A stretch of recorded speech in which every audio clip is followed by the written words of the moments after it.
అందరికీ నమస్కారం. ఈరోజు ఈ ప్రెస్ మీట్ ముఖ్య ఉద్దేశం తెలుగుదేశం పార్టీ జాతీయ అధ్యక్షులు నారా చంద్రబాబు నాయుడు గారి 74వ పుట్టినరోజు ముందుగా ఆ దేవుడు ఆయనకి ఆరోగ్యాలు ఇవ్వాలని చెప్పి మనస్ఫూర్తిగా కందుకూరు నియోజకవర్గ ప్రజల తరఫున ఆయన కోరుకుంటూ వెంకటేశ్వరాన్ని కోరుకుంటూ, అలాగే రేపు ఈ వచ్చే అంటే ఈ రోజు నుంచి రేపు నుంచి ఆయనకి అన్ని శుభాలు కలగాలని చెప్పి ఈ రాష్ట్ర ప్రజలందరికీ ఆయన ఆశీస్సులు,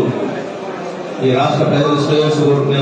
మొదటి వ్యక్తులు ఆయన కాబట్టి ఆయన ఆశీస్సులు ఈ రాష్ట్ర ప్రజలందరూ కూడా కోరుకుంటూ, అలాగే రేపు తెలుగుదేశం పార్టీ, జనసేన, బీజేపీ ఉమ్మడి కందుకూరు నియోజకవర్గ అభ్యర్థిగా 23వ తారీఖున ఉదయం 10:30కి కందుకూరు నియోజకవర్గ తెలుగుదేశం పార్టీ కార్యాలయం నుంచి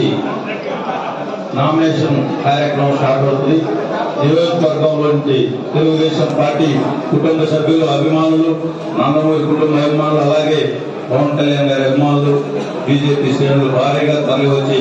ఆ కార్యక్రమాన్ని జయప్రదం చేసి ఈ నియోజకవర్గ ప్రజల ఆశీస్సులన్నీ కూడా నాకు కల్పిస్తారని చెప్పి కోరుకుంటూ, అలాగే రేపు ఈ నియోజకవర్గ అభివృద్ధిలో నన్ను ముందుకు నడిపిస్తారని చెప్పి ఈ నియోజకవర్గ ప్రజలందరినీ కూడా చేతులెత్తి నమస్కారాలు తెలియజేసుకుంటూ,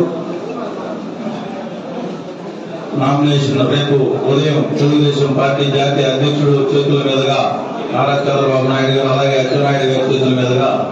అందరికీ కూడా రేపు గిఫ్ట్ చేస్తా ఉన్నారు. రేపు 10 అలాగే 23వ తారీఖు ఈ నామినేషన్ కార్యక్రమానికి వేలాదిగా తరలి వచ్చి ఈ నియోజకవర్గ ప్రజలందరూ ఆశీస్సులు అందిస్తారని చెప్పి కోరుకుంటూ, ఆ నామినేషన్ కార్యక్రమానికి తెలుగుదేశం పార్టీ నాయకులు, పెద్దలు, రేపు తెలుగుదేశం పార్టీ ఉమ్మడి నెల్లూరు పార్లమెంట్ అభ్యర్థి వేమిరెడ్డి ప్రభాకర్ రెడ్డి గారు కూడా నామినేషన్ కార్యక్రమంలో పాల్గొంటారని చెప్పి మీ అందరికీ తెలియజేసుకుంటూ సెలవు తీసుకుంటాం. అవి మీ అందరి మధ్యలో నియోజకవర్గ తెలుగుదేశం పార్టీ, బీజేపీ, జనసేన యువకులందరికీ కూడా చెబుతా ఉన్నా, చేతులెత్తి నమస్కరిస్తూ, రేపు ఎట్టి పరిస్థితుల్లో కూడా నియోజకవర్గం హెడ్ క్వార్టర్ లో ఎక్కడా కూడా మోటార్ సైకిల్ ర్యాలీకి మీరు ఎవరు కూడా ప్రోత్సహించేది లేదు. దాంట్లో మనందరం కూడా ఒక మంచి అభిప్రాయంతో ఎక్కడ కూడా టౌన్ లో రోడ్ షోలు కానీ, మోటార్ సైకిల్ ర్యాలీలు కానీ అటువంటి కార్యక్రమాలు ఎవరు కూడా పాల్గొనొద్దని చెప్పి సందర్భంగా మీ అందరి మధ్యలో తెలుగుదేశం పార్టీ యువతకి ముఖ్యంగా పవన్ కళ్యాణ్ గారి యువ నాయకులు కూడా ఈ సందర్భంగా మీ అందరికీ కూడా చేతులెత్తి నమస్కరిస్తూ చెబుతా ఉన్నా అని చెప్పి ఈ సందర్భంగా తెలియదు.